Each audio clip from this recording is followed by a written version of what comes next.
मान नदीच्या इथे मोठं आंदोलन चालू होतं. जवळपास 3 तास आंदोलन झाले आणि आता आंदोलन सुटलंय, म्हणजे रस्ता मोकळा केलाय. काय प्रशासनानं काय आश्वासन दिलंय? आज मान नदी काठच्या शेतकऱ्यांनी मान नदीत पाणी सोडावं याकरिता जे मल्लेवाडी चौकीत रस्ता रोकोचं आंदोलन केलं होतं. या रस्ता रोको आंदोलनाला नदीकाठच्या शेतकऱ्यांनी आता भरपूर असा प्रतिसाद दिला आणि हे आंदोलन उशीर चाललं कारण अधिकाऱ्यांच्या हलगर्जीपणामुळं आणि उद्धटपणामुळं हे आंदोलन उशिरा चाललं. मुळात आंदोलन करायचीच वेळ यायला नाही पाहिजे होती. आमची काल सुद्धा भूमिका अशी होती की अधिकाऱ्यांनी जर समन्वय साधला तर आम्हाला काय रस्त्यावर बसायची हौस नाही. आज सुद्धा सकाळी आम्ही निरोप दिला होता. 9 वाजताचं आंदोलन आम्ही 9:30 वाजता चालू का केलं तर त्या अर्ध्या तासात अधिकारी कोणतरी येतील आणि आमच्याशी समन्वय साधतील. आम्हाला बसून ह्यात तोडगा काढायचा होता, परंतु एकही अधिकारी या ठिकाणी उपस्थित राहिला नाही. त्यामुळं नाईलाजानं आम्हाला या ठिकाणी आंदोलन करावं लागलं. काय आश्वासन दिले त्यावर तुम्ही आंदोलन सोडले? आता या ठिकाणी त्यांनी पाठीमागच्या आठवड्यामध्ये आम्ही ज्यावेळेला पंढरपूरला कार्यकारी अभियंता यांच्या दालनात 2-3 दिवस ठिय्या आंदोलन केलं त्यावेळेला त्यांनी आम्हाला लेखी आश्वासन असं दिलं होतं की सरकुलीपर्यंत मान नदीतनं पाणी आम्ही सोडू. परंतु त्या आता 50 क्युसेकचा फ्लो मान नदीत आहे, अजून घरणिकी बंधारापर्यंत पाणी पोहोचलं नाही. तर अशाच प्रकारे पाणी राहिलं तर 1.5-2 महिने लागतील पाणी सरकुलीपर्यंत पोहोचायला.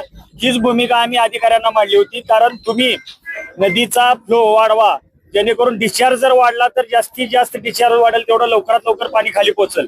परंतु 8 दिवस झाला आम्ही त्यांना विनंती करतोय, त्यांनी यात काहीच बदल केला नाही. आज त्यामुळे त्यांना काल निवेदन दिलं आणि आज इथं बसायची पाळी आली. आज ज्यावेळेला त्याला इथं बोलवलं त्यावेळेला त्यांनी सांगितलं की बाबा जे कॅनलवर जे मोटरा उपसा करतात, पंप उपसा करतात ते बंद करतो. कारण तेवढं जरी बंद केलं तर 100-150 क्युसेक्सनं विसर्ग मान नदीत वाढणार आहे. आणि त्याचबरोबर अधीक्षक अभियंताला फोन लावून त्यांनी डाव्या कालव्यातून पाणी थोडं कमी करून उजव्या कॅनलचं डिस्चार्ज वाढवून घेतो अशा प्रकारचं आश्वासन त्यांनी या ठिकाणी दिलेलं आहे. त्यामुळे असं होईल की मान नदीत येणारा विसर्ग जर वाढला ते 200-250 क्युसेक झाला तर लवकरात लवकर पाणी सरकुलीपर्यंत पोहोचण्याला मदत होईल. किती दिवसापर्यंत पोहोचलं सांगितलं? त्यांनी आता आश्वासन अशा प्रकारे दिले की आज पाठीमागील जे श्रीपूर आणि पंढरपूर या भागातील जे मेन कॅनलवरच्या पंप आहेत ते पंप बंद करण्याचं आश्वासन त्यांनी आज आम्हाला या ठिकाणी दिलेलं आहे. मंगळवेढा तालुक्यात जवळजवळ 90% पंप आहेत मेन कॅनलवरचे बंद आहेत. परंतु पाठीमागील अधिकाऱ्यांच्या हलगर्जीपणामुळे आणि आरमुट्या धोरणामुळे ते पंप अजून 8 दिवस चालू होते. खरं तर कॅनलच्या लोकांना त्या 2 पाळ्या त्यांच्या हक्काचे मिळाले आहेत. जे मान नदीसाठी पाणी सोडलेलं आहे त्या पाण्यावर सुद्धा त्या कॅनलच्या लोकांनी पंप टाकून तिथं उपसा चालू केल्यामुळे मान नदीत पाणी यायला विलंब होत आहे. तेच पंप बंद करण्याचं आश्वासन कार्यकारी अभियंता कतले साहेबांनी आम्हाला या ठिकाणी दिलेलं आहे. कतले साहेबांनी आश्वासन लेखी दिले, तोंडी दिले? परवा दिलेलं जे होतं लेखी आश्वासन आमच्याकडे आहे त्यांचं सरकुलीपर्यंत पाणी पोहोचतेच आम्ही आता त्यांना दाखवलं.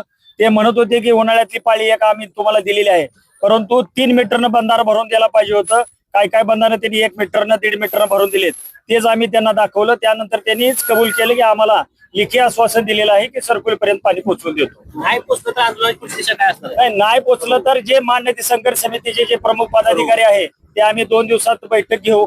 जर याच्यावर परत आंदोलनाची दिशा काय ठरवायची ते आम्ही बसून ठरवू.